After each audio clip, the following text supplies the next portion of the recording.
Ama benim kaderime evlatlarımı toprağa vermek düştü. 2 oğlumdan sonra kızımı da toprağa vermek.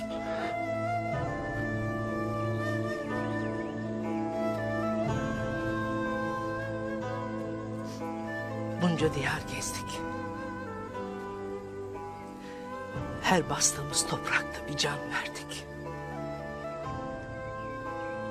Derun'un der ki, can verdiğiniz, kanınızla suladığınız bu topraklar var ya, neslimize yurt olacaktır. Biz kışı gördük Demir Ustam. Neslimiz bahar görecektir. Doğru dersin hanım.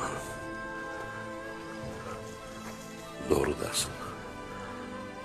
Lakin ben kendimi diri diri kuyuma gömdüm. Ecel gelip canımı almadan da bu kuyudan çıkmayacağım.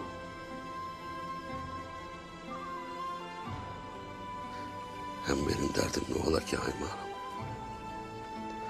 2 oğlan, bir kız verdim toprağa. Ya senin derdin, ya senin acın. Obamızı düştüğü bu gaya kuyusundan nasıl çıkaracaksın Hayma Hanım?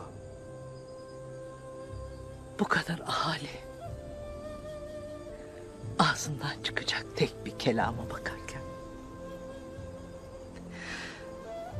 evlatlarımın yasını nasıl tutarım Demir Ustam?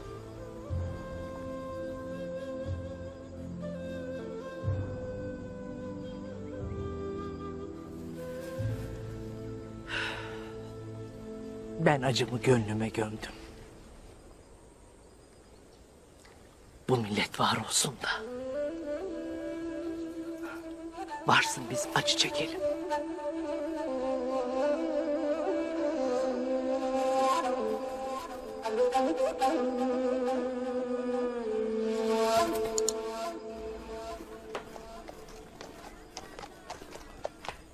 Yaşlı kadınları ve gebeleri geçici olarak çadırlara yerleştirdik beyim. Peki şehitlerimizin durumu nedir Hassas? Vuruşmanın yapıldığı yerde şehitlerimizin gömüleceği yerin hazırlıkları bitmek üzere.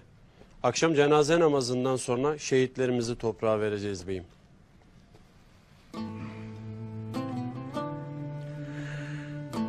Yaralılarda son durum nedir artık? Mescidi örtüyle 2'ye böldük beyim.